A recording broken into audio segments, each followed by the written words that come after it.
Hope this is rolling okay. But hey guys, welcome back to the channel. And today we are doing a Star Wars duel ranking. This was requested, and I said I do it, and I said that there's gonna be some controversy. There's very few people who understand the lightsaber arts and choreography like I do. Um, not better than Nick Gillard or or Mike Starwalker or any of them, but I'm pretty knowledgeable. I am pretty damn knowledgeable. So without further ado, let's get into this right here, ladies and gentlemen. Sorry, I might need to push my camera back a little bit. Okay. Fuck. I'm gonna just fuck it. You're gonna have a weird angle of me, whatever. First off, okay.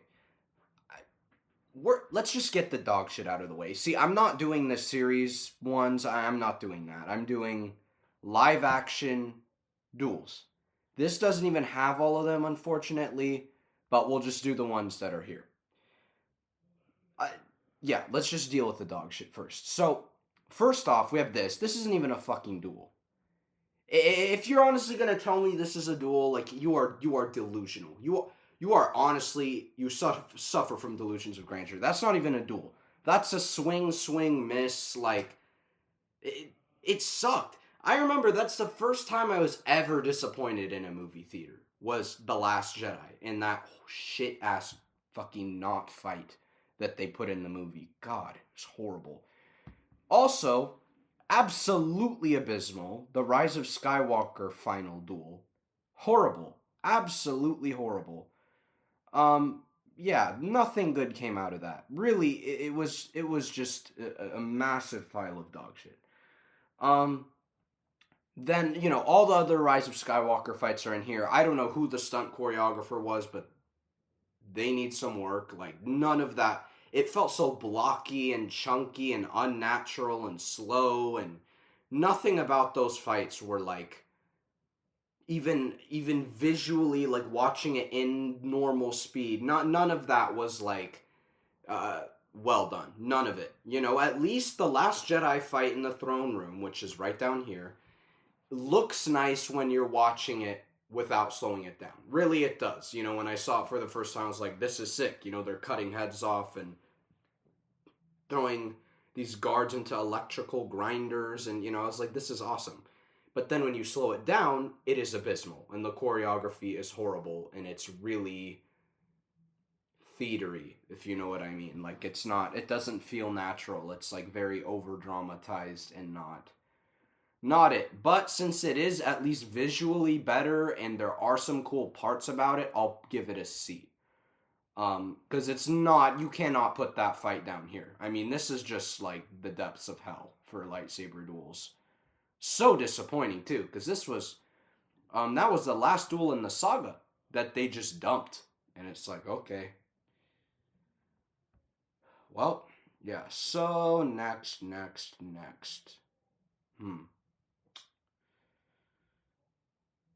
You know what? Let's go. That's like the worst of it. Is it? It's all this animated shit. It's like I'm trying to decipher. Yeah, that's like the worst of it, honestly. And then yeah, that's pretty much the worst of it, honestly. Oh god, what are there other duels that are just awful that I'm forgetting about? Cuz I'm sure there are. I'm sure they're so bad that I just don't remember them. That is a good chance. Anyways, we'll just start doing it random from here on out. Yeah, that's S tier, bro. Like that whole fight is I mean, the start of it alone, right? You have Luke draw a saber super fast, and then you have Vader go super slow and calculated. And Vader just stands there and waits for Luke. And then Luke does the first strike, and Vader's like, psh, psh. I mean, that alone tells a story. That tells a story of this. arrogant, cocky, flamboyant young boy who left Dagobah and thought, you know what? I don't need their training. I've got this in the bag. I'm good. I'm good, guys. I'm going to go fight the strongest dark side user in the galaxy currently, other than Palpatine. And that didn't turn out too well. So, yeah, that fight is amazing. You have 3 locations in that fight. You have the carbon freezing chamber. You have that other like room they go to where Vader tosses all the metal boxes at him. And then you have the catwalk fight, which the catwalk is my favorite part of the fight because that's when Vader was over it and he's like, all right, this kid is not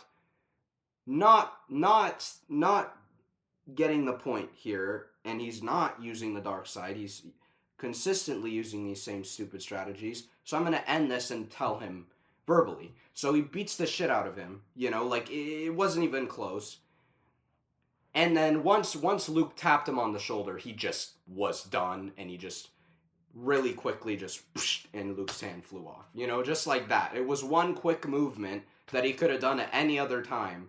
And that's the thing is, like, Vader was playing with Luke that entire fight. He could have destroyed him instantly, but he didn't because he knew there was this potential in him, and if Luke were to listen to him, he could have overthrown the Emperor and had his own ruled with his father basically. And there's tons of fan fictions out there. I think Theory did one on that, and that would be crazy if Luke and Vader were like a duo running the galaxy. That would be insane. But that was his whole goal of that fight. This is before Luke was trying to turn him good. In this fight, Luke was trying to kill him.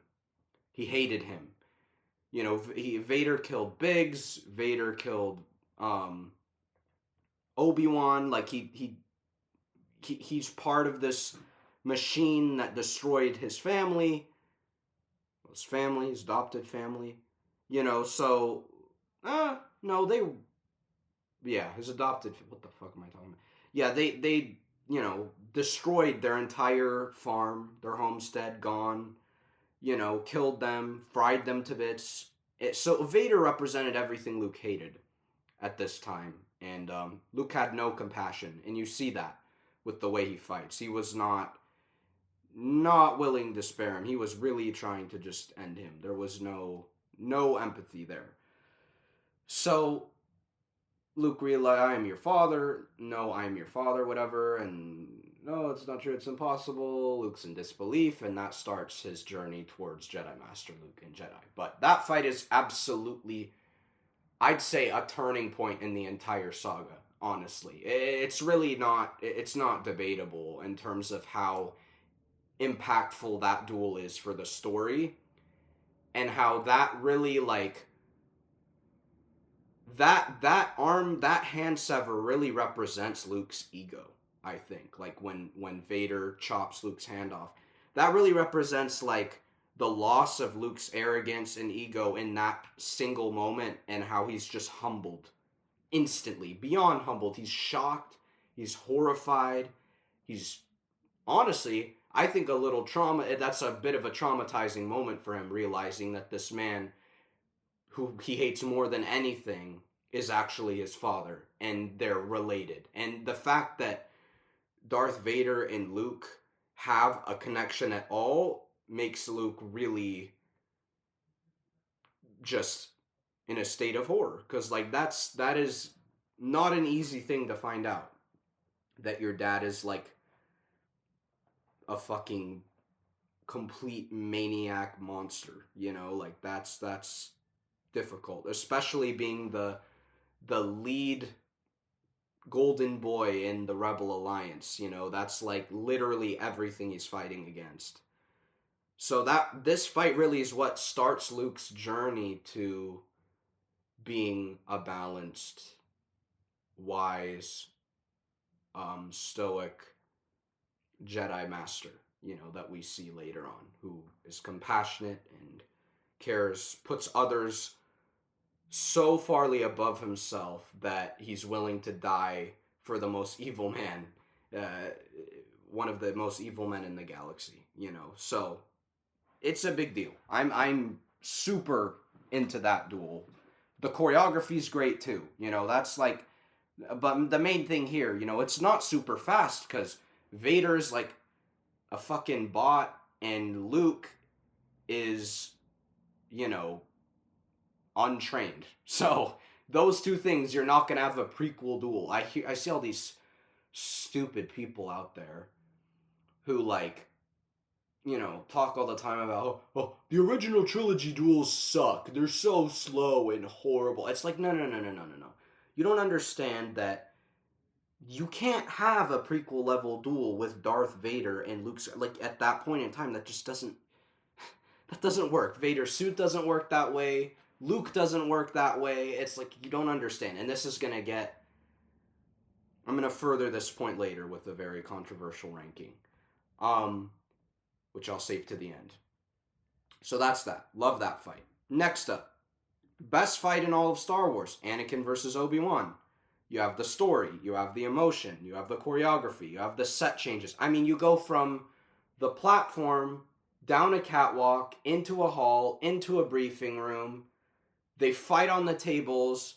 No, into a briefing room, into another command room, down onto another catwalk, onto a beam, onto another, like, it's, you are changing locations constantly. And I think that that's really cool. And what's cool about this too is Anakin is pressing the entire time. Anakin is pushing Obi-Wan out.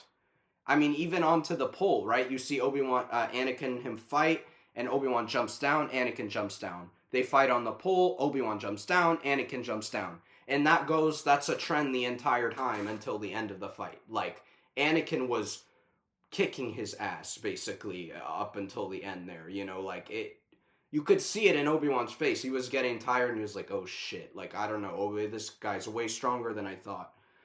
But then what is it that destroys Anakin? His ego, his overconfidence, you know, and that ties a parallel to Luke in Empire, and that's the exact same emotion that destroys Luke in Empire. You know, it's the same emotion that destroys Anakin in Revenge. You know, and that's cool. That's George Lucas for you right there. You know, tying those trilogies and characters and genetics and timelines together.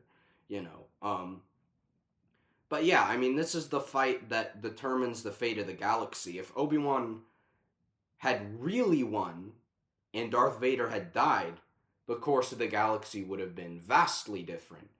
If Anakin won and destroyed Obi-Wan, that, you know, things would have been vastly different. You know, like, really and truly, this fight, what is, I'd say, the definitive moment in Star Wars. This is like what determines everything before and everything after. Like, this is like the peak of Star Wars is this fight, and you have it going up and you have it resolving, you know. So it's like, it really is. I feel that this scene, this moment where you have the cross cut between Anakin and Obi-Wan and Yoda versus Palpatine, that is literally the heart of, that is like the center, the peak of Star Wars. Like, I mean, the everything going on, right? You have literally the Senate falling to pieces around Palpatine, you know, like that.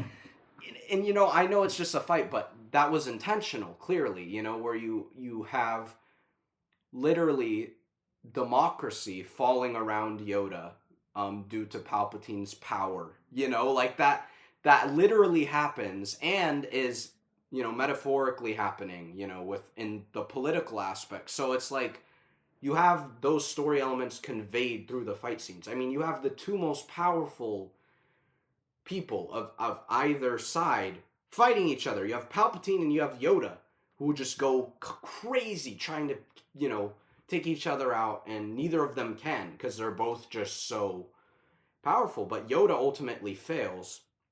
You know, Palpatine has already won. So if he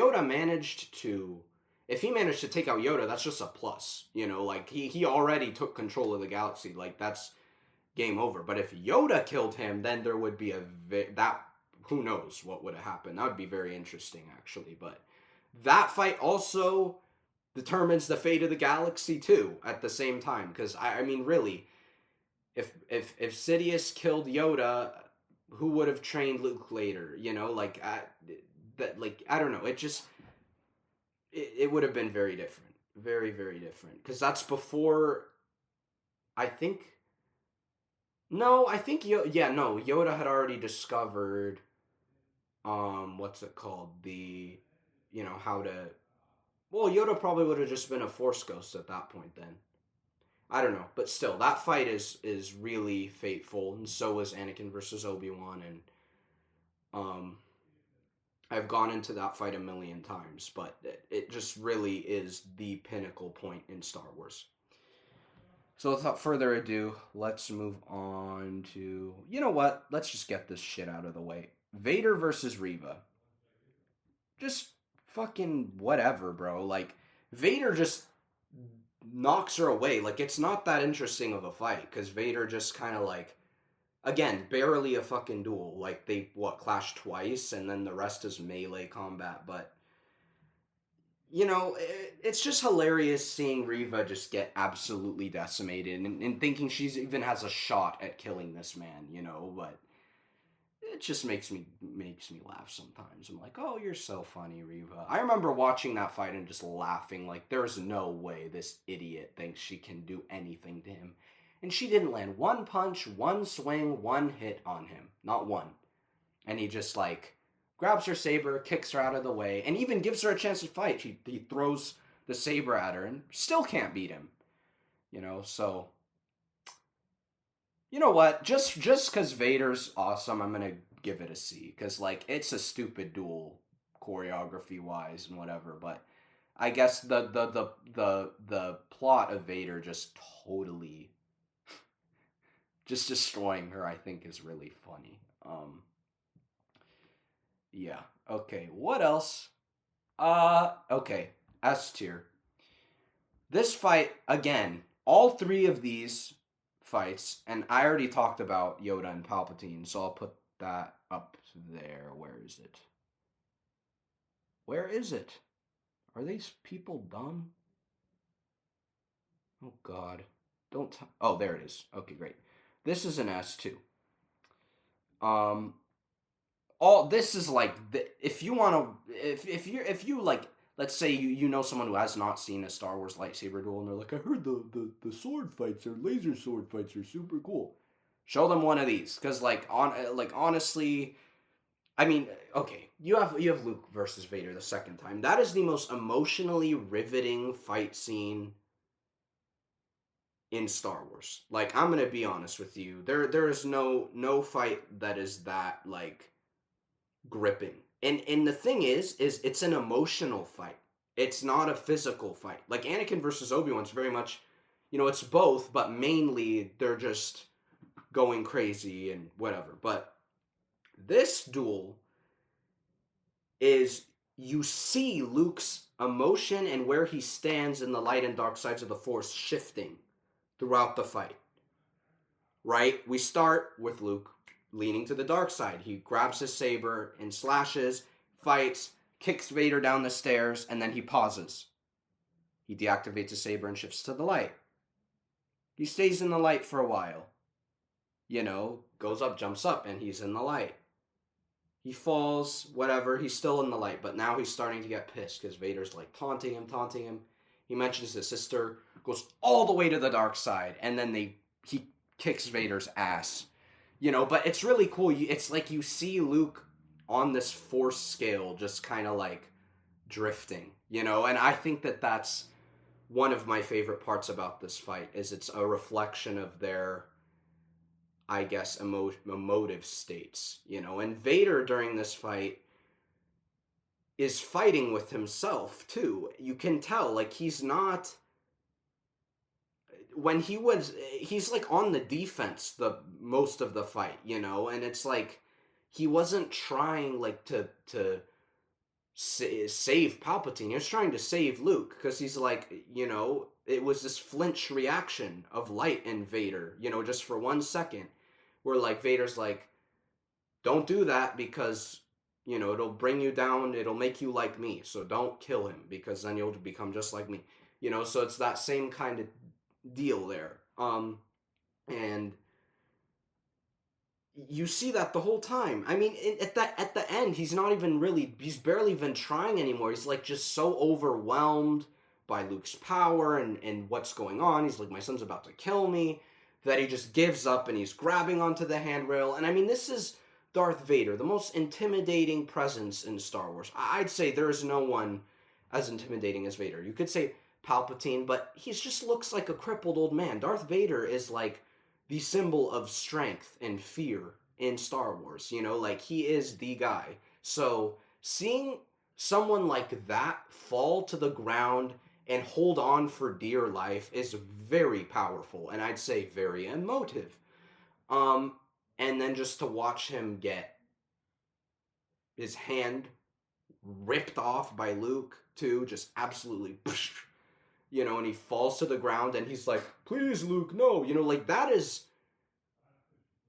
really, really a true testament to the power of the Force, honestly, because Luke tapped into the dark side for that little bit of time. Like what, 40 seconds? And like he could have killed Darth Vader. And then Luke realized that. He's like, holy shit, what the hell did I just do? And he's like, no, I'm a Jedi like my father before me. One of my favorite lines in anything, period. I think that means a lot to me because like that is like, you know, saying I'm not gonna be like you. You are this evil person who represents everything I oppose. You represent the opposition of my values. You represent um bad people and bad things and bad deeds. And you tried to tempt me to turn and give in to your side, but I'm here to tell you that I will not bend down to you no matter what, and that I will stand for good, and I will stand for the souls that you have taken, and the souls that you have corrupted, and I will stand to fight that to the death. That is what that line represents. That is the most literally powerful line given in Star. I mean that is the biggest punch in the face to Palpatine he could have possibly done. Like throwing his weapon away. You see the disappointment and anger on Palpatine's face after he does that. And like to make Palpatine get that like shook at you, like Luke is so insanely powerful. This whole fight, you just see Luke, and it's not through raw strength. It's through simply the will of the Force that he is as powerful as he is, But yeah, I mean that fight is the duel of emotions. I mean, if Duel of the Fates is the Duel of the Fates, I mean this is like the duel of destiny, the duel of emotion, um, the duel for the Force, the duel for the light side. I mean, this is like pinnacle. I keep saying all these fights, pinnacle, pinnacle, pinnacle. It's like they are. All the duels between these main characters are pinnacle moments. That's why they're so loved and so iconic. We have yet another S tier. This fight, too, also could determine the fate of the galaxy, because if Qui-Gon survived and won, he would have been able to train Anakin properly, and I personally believe he never would have turned to Darth Vader if Qui-Gon was teaching him, because Qui-Gon understood him. Qui-Gon could see himself in Anakin, could see his potential, and no one else could. Obi-Wan couldn't, Yoda couldn't, Mace Windu couldn't, none of the Council could, except for Qui-Gon.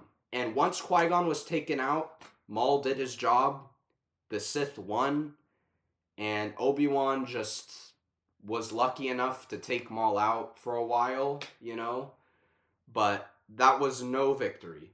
Just because Maul was defeated, that did not mean they won. They lost. The second Qui-Gon died, the whole galaxy lost.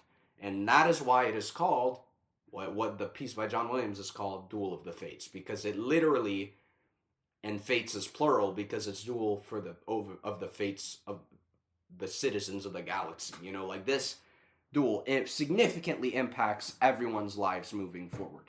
You know, so really, this is the most fateful duel in Star Wars. I mean, really, and it comes down to one man, like literally, and that it really is real. You know, it's because sometimes there are people who are so misunderstood that there's literally only one or two people in the world who really understand them. That is a real thing, you know, and right here with Anakin, you see that, and you see the impact of them not having that mentor figure or friend who truly understands them, and how that detrimentally impacts their livelihood moving forward. I mean, you hear Obi-Wan in episode 1, I've picked up another pathetic life form, right? Like this is not your typical master who's so excited and riveted to have an apprentice and believes in the apprentice. Like, no, he's just like, I'm gonna train you because my master wanted, not because I legitimately care about you. Where Qui-Gon legitimately went out of his way for Anakin and cared for Anakin, right? So that is a massive duel, and choreography wise, it is fucking phenomenal. Obviously, I mean, this was a game changer. Nick Gillard, dude, absolute game changer. Yeah. Okay. Next we're gonna go to the Jedi Masters versus Sidious, and this fight could have been S. I feel if they kept the original version of it, it would be S, but it's not. You know, it's an A tier, and that's not a bad thing. I mean, S is above A. That's above the best. You know, that's like the best. A is still the best. You know, that fight is phenomenal. Um, and you just see Palpatine's swift power and how he wipes out 3 members of the Jedi Council in like what, 15 seconds? Seconds? Like, it's ridiculous. Ridiculous. He just goes bang, bang, boom, and they're done.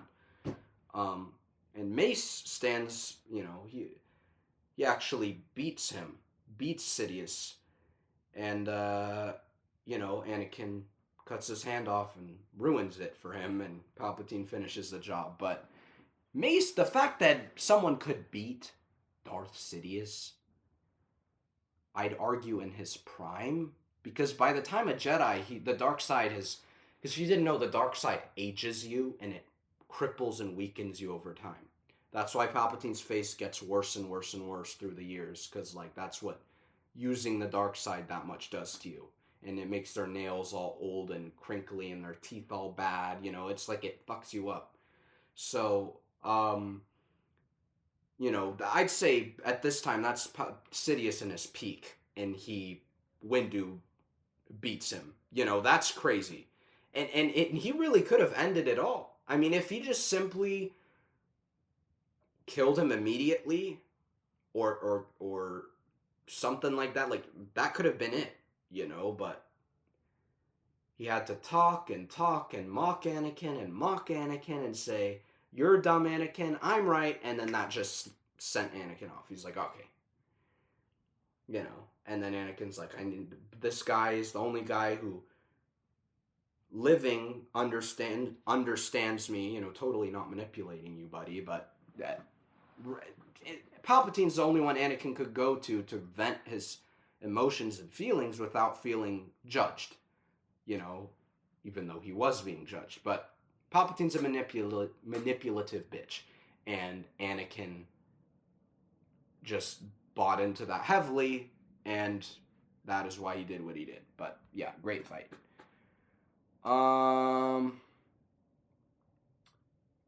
Obi-Wan versus Vader. Look, man, to be honest, you know, it was the first fight ever, you know, and it was very much like lightsaber duels in its beta, but you could do that choreography recreation in like 2 hours. I mean, you could learn that entire fight so fast, probably less than that, honestly. Like, it's literally like that's all it is. And then they do this weird like thing. It's like choreography wise, not great. You know, and emotion wise, you know, that was the first Star Wars movie, so they didn't have this entire saga and story of of these two characters together yet. So George at the time, it was just like a fight, between a Jedi Master and Darth Vader, and that's really all it was at the time. So, you know, obviously with the context of the prequels, it has a lot more of an emotive weight to it, but you don't feel that when you watch it because it was made before then. But look, there's this fan film. It's called Scene 38 Reimagined, and it's one of my favorite fan films ever of anything.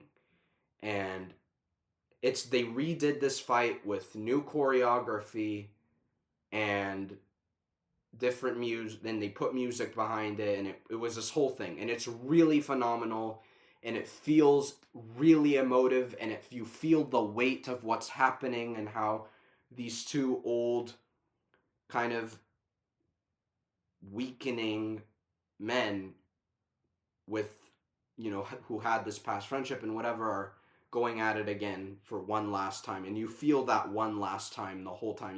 That is phenomenal. That really, I feel like if George had done the prequels first, that's what that fight would have been. But yeah, and George's explanation of why is the fight so slow, it's because, well, they're old. It's true. That fight wouldn't be, I think Scene 38 is a little too fast, because truly Obi-Wan is old and Vader is half robot, so it's like they're not going to be at their peak agility wise. Obi-Wan's going to be kind of slow and like, oh, that hurt my back. It's like, yeah, he's old as shit in A New Hope, so it's like, yeah, so that's a good explanation. Is it even close to the best fights ever? No, but is it bad? No, it did its job. It's just not this riveting, galaxy-changing fight. It's not compared to the other ones. So yeah, this fight, absolutely love it. And this is such an underrated duel. Anakin and Obi-Wan versus Dooku is your first. It's the first peek towards uh Vader Anakin in Revenge of the Sith. This is your first like peek through the curtain at Darth Vader in Revenge of the Sith in the last Star Wars film. I mean, this really is like your first look at, oh shit, I know where this is going. And again, you see it's the same thing with Luke. It mirrors that fight almost exactly, even architecturally, the room and everything and the throne, and it's so cool. I mean, the amount of cross references in Star Wars is crazy, but seeing Luke, I mean, see how I like confuse it? It's so like mirrors each other, but seeing Anakin just like the second he gets mad, the second he taps into the dark side, the fight ends so fast. I mean, so fast. Like faster, way faster than the Luke and Vader fight. He just 15 seconds, bro, I swear to you, and Dooku's hands are off. I mean, the power of the dark side is real. It is legitimately so powerful, but it is so fucking dangerous and it will destroy you. That's the thing. As George has described, the dark side is like an easy way out. And it's like, sure, it's a quick jump to power, but it slowly degrades you. Where the light side's slower to power, but it, you know, quickly makes you a better person and it quickly progresses you to being greater. But it's slower to get there. But that's the thing, is the dark side is really powerful, and it will make a massive impact on the world around you in a negative way. And it is very selfish. It's very thinking inwards, not thinking about this other person has a life, whatever. It's very much like I'm going to destroy you so that I can be at the top mentality. And yeah, I mean, the choreography, the music, everything about this fight, the cinematography of this fight is just great, and all the different colors and I don't know, it's great. I love it. It's a really great fight, and it's really brutal too. It's one of the more brutal fights because you see that his hands just fall off, and then his head get cut off, and you can see his head roll in the corner, and then they do this shot of just his dead body there with no hands and no head. It's like, Jesus, like that. Think, oh, it's a little brutal, Anakin. And I remember watching that fight for the first time. I barely remember my first time seeing any of the Star Wars movies because I watched them so young. But I do remember watching that fight for the first time and just being like, what? Because that was at the time, because I saw Clone Wars first. So I saw Anakin as this, like, hero. And then obviously I saw 1 and 2. So it was like, I knew that he got mad and killed the Tuscans. But seeing this, to me, I just remember this one moment. It's like I was, for some reason, God, I don't know. I was standing on my couch. And Dooku's head got cut off. And I was like, what the heck? That's all I remember. I don't remember anything else. I just remember that, which means it probably scarred me a little bit.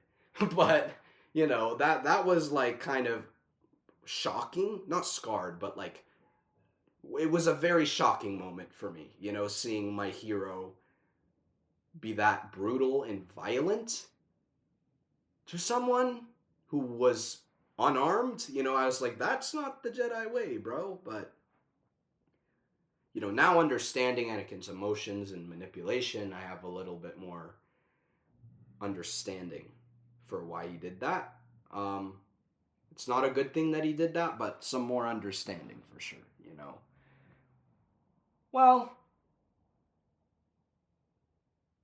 yeah, it's probably as good. Yeah, it's good. I'd say it's good. Dooku needed to go. It's like, here's the thing. Would Dooku truly spill? Like, what would have Palpatine have done in that instance if Anakin spared Dooku? That is a great fan fiction that no one has done. Holy, copyright Sade video. I'm doing that. That's sick. What would have happened if Anakin spared Dooku in Revenge of the Sith? Holy. Because, like, would Palpatine have just completely gone crazy and, like, turned Sidiously? Or, like, what would he have done? Or would he have thought of another plan? Like, I'm just very curious to, like, what would have happened there. Or if Dooku would have just started spilling and Anakin would have been like, in Guardians 2, when Ego tells Peter Quill that, he killed his mom, and there's that shot, that dolly pull in of his face, and he's like, what? He's like, I know it sounds bad. It would have been like that, and then Anakin probably would have just killed Palpatine on the spot. Actually, probably not, because he had been manipulated by him already. So he might have just, like, turned him in. I don't know. That's a very interesting thing that I haven't thought about. Seriously. It's like, yeah, I've subconsciously thought about that, but I've never really been like, hold on. Mid as fuck. That fight, I'm sorry, in Obi-Wan, it's cool to see Hayden again, but that fight was so mid. So mid. In that lesson we've already learned 1,000 times. It's like, okay, I know that being aggressive and whatever leads to your downfall. George taught me that already, like, multiple times. I get the message, and they did it again. Purely, holy voice crack. Oh my god. Holy fuck. My bad, guys. They did that purely for the purpose of telling the message that we've already heard, and it's mid-choreography, so I figured out, okay, the whole point of this was to try to fill up the prequel flashback hunger that fans wanted, and this didn't deliver it. You know what did deliver it? Fucking Ahsoka. That delivered it. That nailed it. That over-delivered. I got way more than I thought. We got 2 duels with Anakin. Vader showed up for a second, I mean, I'd say when the red saber ignited, that was Vader, I think that Anakin was turned into Vader there, and you saw the flashes of him in the suit for a second. But you got Clone Wars, Ahsoka. The Anakin stuff in Ahsoka was phenomenal. I have nothing against that. That was done flawlessly, dude. That was mind-blowing.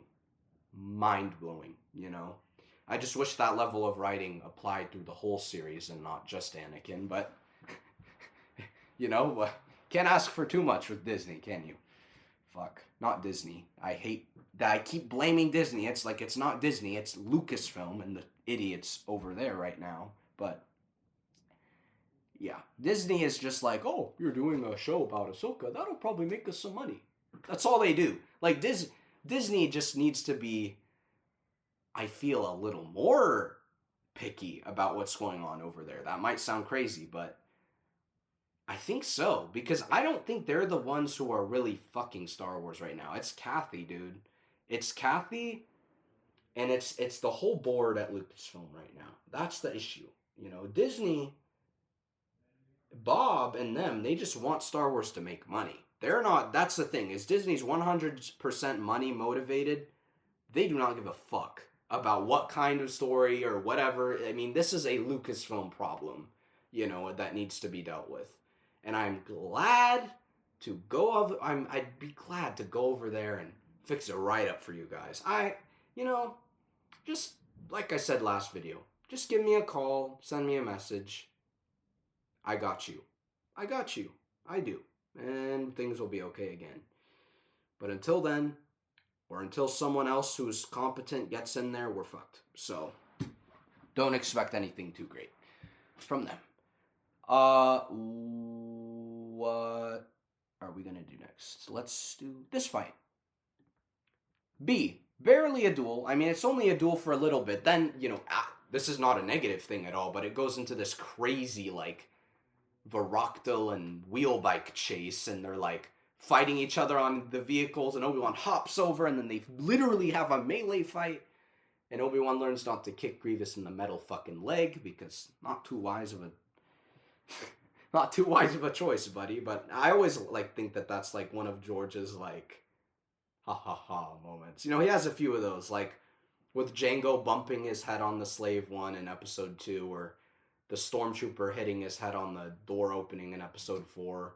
You know, all those moments are just, I can picture George like doing his little like laugh in the corner of my head. I'm like, George, your humor. It's, you know, I love him though. That's part of what, you know, it's like you see his like humanity and his humble attitude come out through Star Wars too. You just see like his like I'm gonna play with it vibe too. Especially with their, you know, the chase sequences in episode 2 too, the speeder chase, you know, with all the aliens in that one that goes, what the, you know, it's like he's just playing with all this shit, and he's like, I'm gonna play with this and I'm gonna make this really fun. That's his whole like thing with those speeder chases and everything, you know. I love George. I love him so much. I as you guys know, I saw him in person. I love him. I really do. He's one of the few people in the world that I genuinely just love. Like, I love him a lot, you know. I hope to speak to him in person one day. That would be really cool. But yeah. Also B, I think this fight's really cool. You know, you see Maul flip off the speeder bike. That alone is crazier choreography than anything that the original's done. That's like sets the tone for what's coming in the prequels, you know. That flip off the bike is cool. Again, the original fight was a lot cooler. Maul actually jumped up onto the landing ramp of the Nubian starship, and they fight on there for a minute, and then I think Qui-Gon kicks Maul off or something. I don't know, but it's cool. Those deleted Nick Gillard fight scenes are fucking phenomenal. And, you know, if they weren't like, you know, because they were crunched on time and everything, so they had to just get it done. And George did the right thing, and he's like, we need to make sure that this movie is put together right, so we can't spend too much time here, you know. And that's what you do. As a good director, producer, whatever, that is what you do, you know. So George did his job. He did a great job. You know, and he did what he needed to do. You know, and sometimes, you know, producing is my thing. That's what I just find that I like to do, producing and directing. And sometimes you just have to say we can't spend too much time here because we have all these other things we need to do that are more important or whatever or necessary to the plot. So we can still do this, we just have to shrink it down. That happens all the time, and that's just something you got to do. It's just something you got to do, so makes sense at the end of the day. What else do we have here? I don't know how long this video is, but it's hella fun. I'm liking it. These are all animated. Okay, we could do that one. Did they have the other fight? Dude, they don't have the main Obi-Wan fight. This is the one in the third episode of the show. Where's the fucking main fight? Am I blind? Or like, is it just not here? I don't see it, bro. Maybe they're dumb and they're like, oh, maybe this is just the one fight. And it's like, no, buddy. Yeah, it's just straight up not here. Wow, they're geniuses, dude. Holy. Yeah, they're fucking dumb. Who knows what else is missing here at this point? I know all the Ahsoka show is missing. And we don't talk about the other show that's missing. I wouldn't even. I just can't. I can't talk about that show. I can't talk about it. It makes me fucking furious. Anyways, let's do this one. Anakin and Obi-Wan versus Dooku, episode 2. Really cool fight. Oh, not S tier, A tier. I really like this fight. I know, again, people are like, it's such a downgrade from Duel of the Fates. I'm like, it's not. This fight to me is more, it's a different approach. They're not really comparable. This is more of like a Japanese samurai duel. That's what this is, from like the Kurosawa films. That's what this fight is. It's very calculated, very like methodical, very thought out, and then the smarter person wins. That's what happens here, and in this case is Dooku. He just outsmarts Obi-Wan and Anakin. It's not like a physical victory, it's like a brains victory, and I find that to be really cool. Or seeing Anakin go at it with the two sabers for a while, the scene where Anakin chops the big power tube and the lights go out and it's just like the flashing sabers, the flashing lights, Kanye reference, but yeah, I think that's really cool. I like that duel a lot. It's fun. Same thing with the Yoda fight, same kind of deal. This was revolutionary for cinema because this was the first time you'd have a CG character interact that much, that intensely with a real person. And Christopher Lee fought with no one there. Like, he literally was just swinging at the air. And then they put Yoda in post. But it worked. And it's like, it looks flawless, bro. Like, it looks great. And yeah, that was a game changer for sure in movie and filmmaking. That was insane. You'd have like Jar Jar talk to Qui-Gon and whatever, but it's not the same as having him like fight with, a weapon clashing with him. That's a whole nother level of CG character interaction. And Ahmed was there. They just replaced him. Like, there was no one there. There was nothing there. They had a little Yoda thing just so Christopher Lee could see how tall Yoda was so that he wouldn't swing high or whatever, too low or whatever, but it didn't move. It was just a statue, and then he just starts swinging and keeping the image of that Yoda in his mind. That shows the talent of Christopher Lee, too. He was a legend. He has one of the craziest life stories of any kind of person in the entertainment industry. He did everything. He fought in World War II. He acted a bunch of things. He did. I think he led a metal band for a while. Like, that guy did everything. He's all over the place. He got knighted as Sir Christopher Lee. Like, that guy was so successful. Rest in peace. But he was a legend.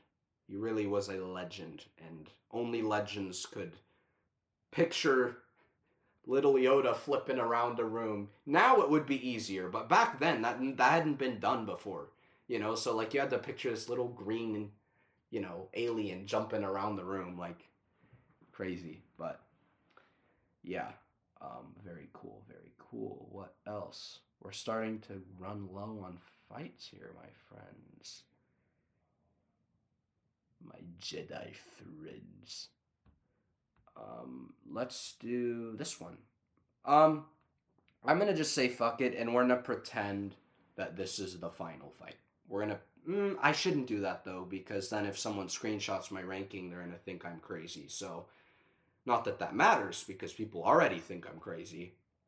But I don't want, because this is technically the fight from the third episode, so we're gonna just call it that anyways. Mm, if there was like a C plus, I'd give this a C plus. But since it's Disney era Star Wars, I'm gonna give it a C. I'm not giving it the benefit of the doubt. So mm, no, no, no, no, no, no, no, no, no, no. I just looked at the ones in there. Am I fucking crazy? Shit, dude. Yeah, it's just whatever, you know. It was really cool when it came out because like, oh, they're actually fighting. Like this was the first saber fight we had in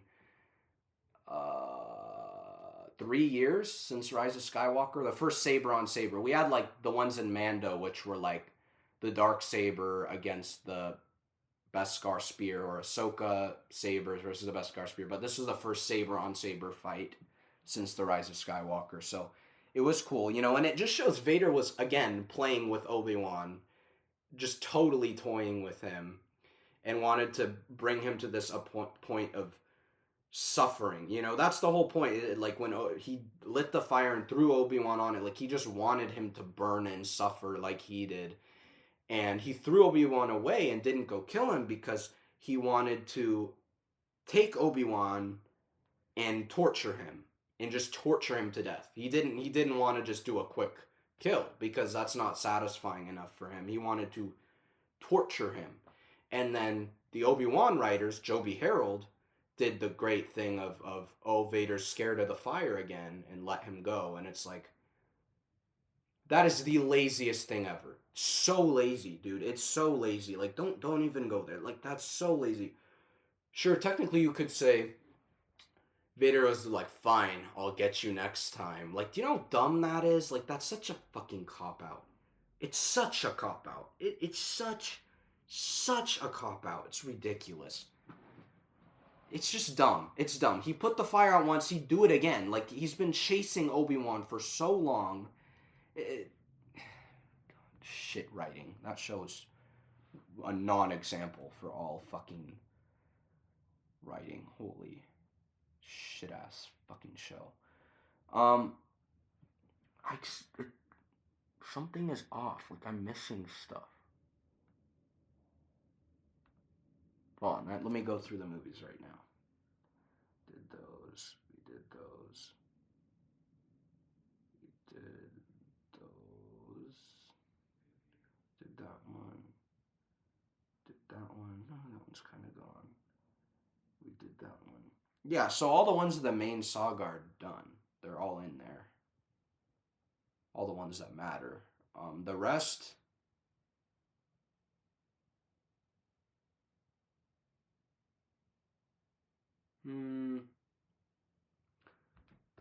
Okay, well, here's my controversial one.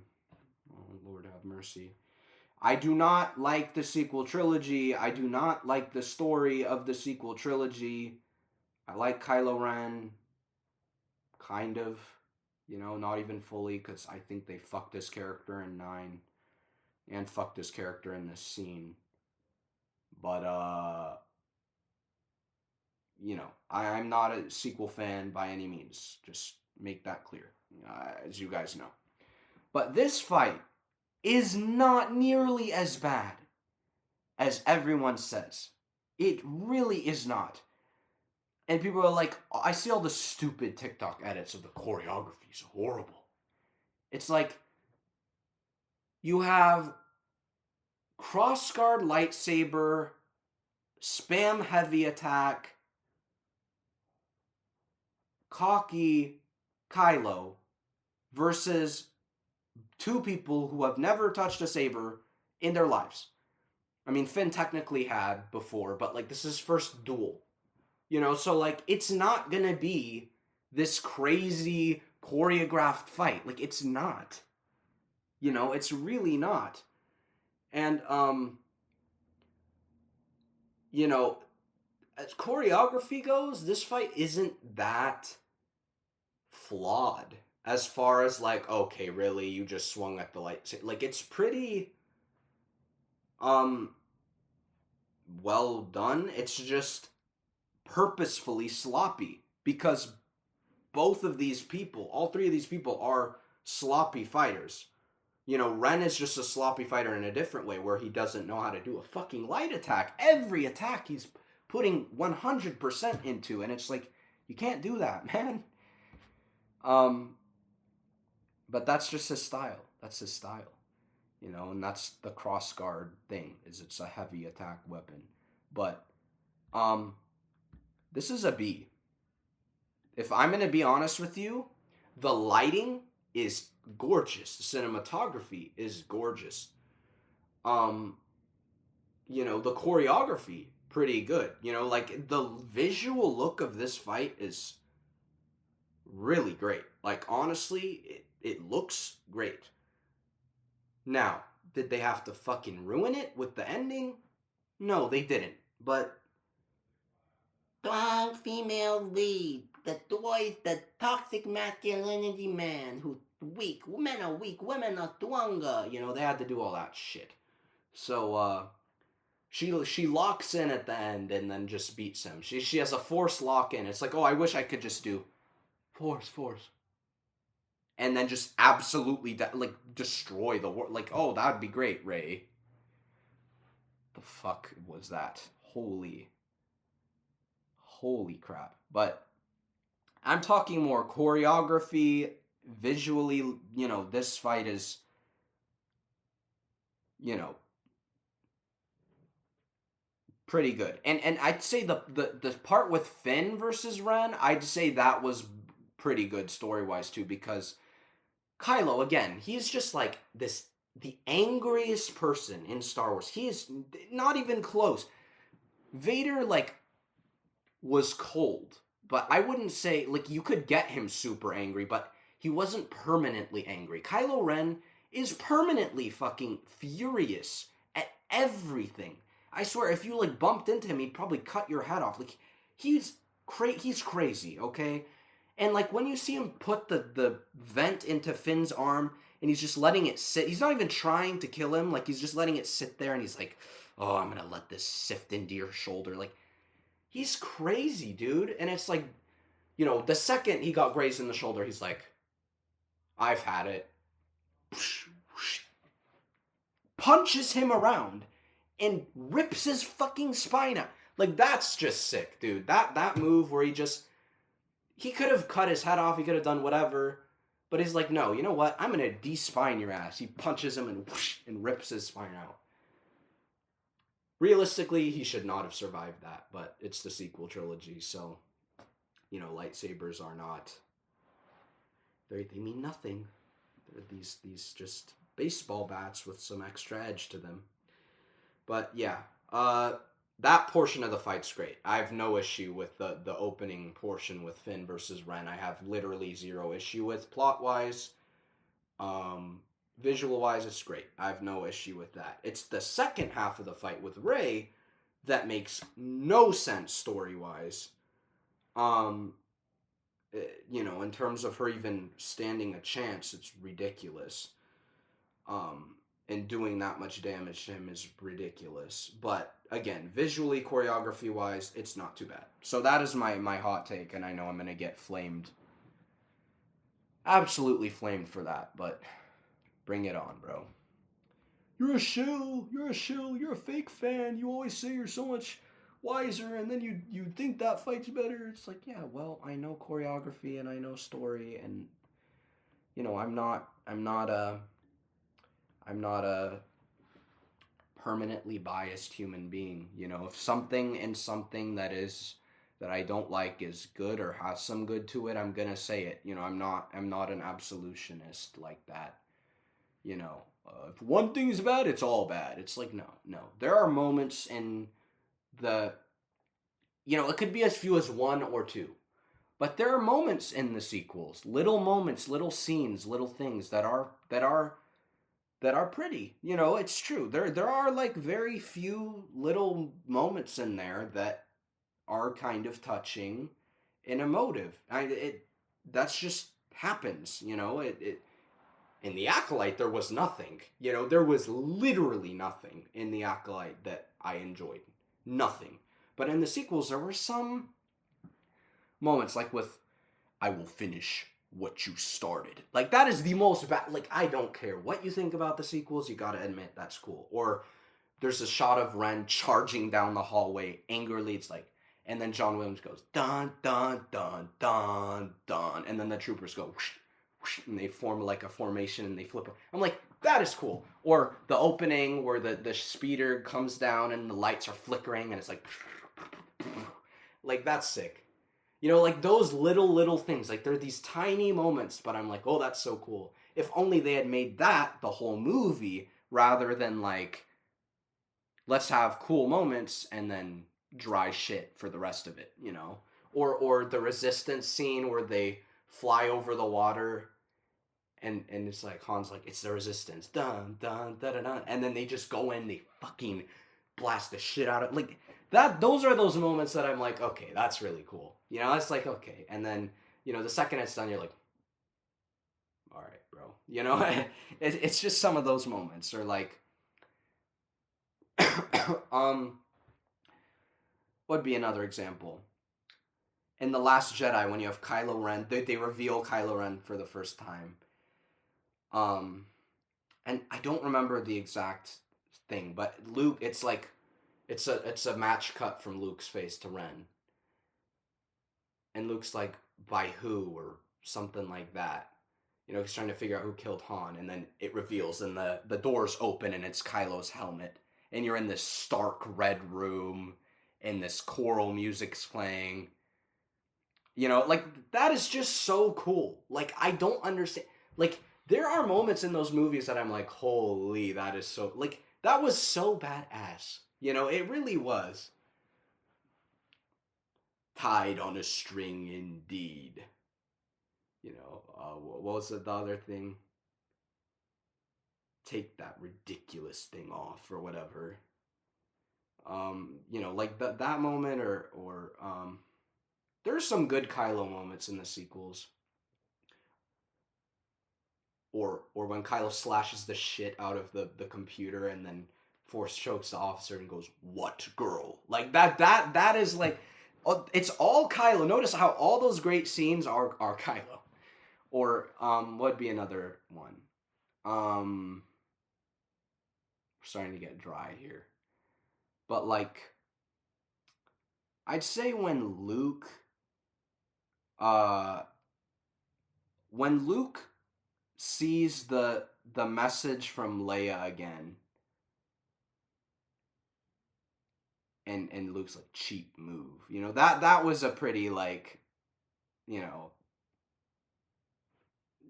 it made you feel something. That was like such a callback, and it's totally something R2 would do. It was like on point for R2's character. He's such a, like, I don't know. He's kind of a, I don't know how to describe him, but he's like he's like kind of snarky, uh, a little manipulative little boy. He plays around too much. He's kind of mischievous. That's the word. And that, not that that's a mischievous gesture, but like, he's like, you know what? I'm gonna manipulate Luke right here, and he used that message, but you know that should never have happened, but given that context, it was a pretty cool little moment. And then, of course, the message of what Yoda taught in The Last Jedi was phenomenal. Should he have been teaching it to Luke Skywalker? No.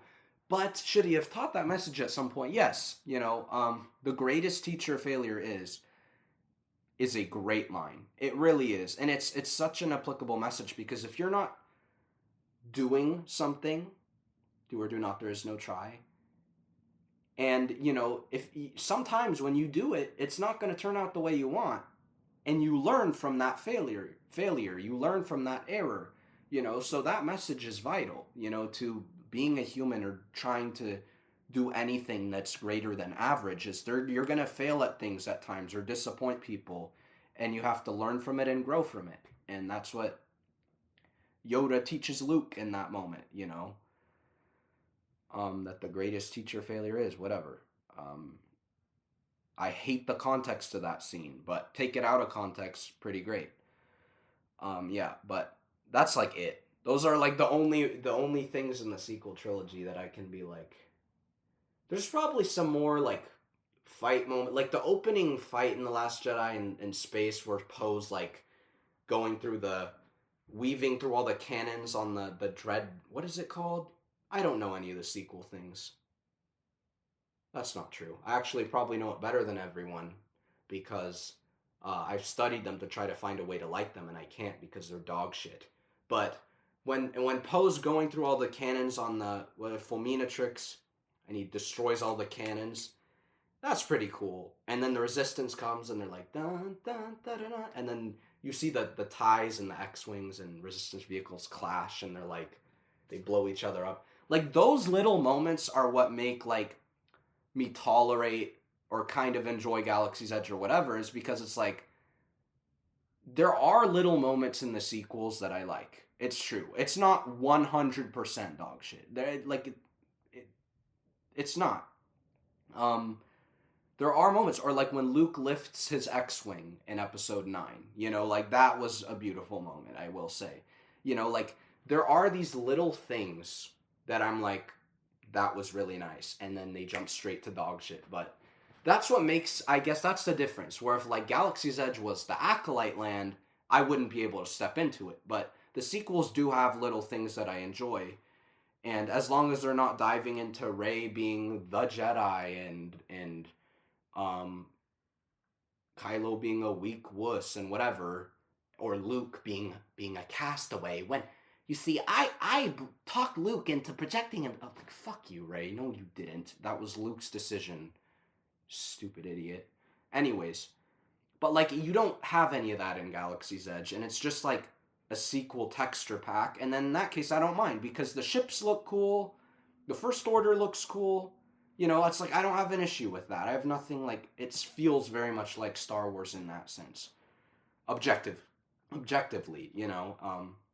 And that was in fact one of George's complaints about the sequels, is that there weren't any like new ships or new factions or whatever. So like it does, like that alone proves, you know, it's X-wings and TIE fighters, just a new advanced updated version, which is cool. So yeah, you know, I just hate the sequels 95%, but there is this 5% of them that I'm like, not bad, you know? So I just wish they hadn't fucked it up, you know? Or Kylo's saber's sick. I don't care. Again, that saber is so cool, and it was a big deal for Star Wars. I remember the trailer where he goes, you know, that was a big moment for me as a kid. That was the first new Star Wars movie, you know, that was coming out that I saw in theaters. It was the first Star Wars movie I saw in theaters, you know, so it was a big deal that the trailer was coming out, and I remember that just being the coolest thing ever. I was like, what? There's like a three, you know, at that time I referred to it as a three-bladed lightsaber, so it's dumb, but,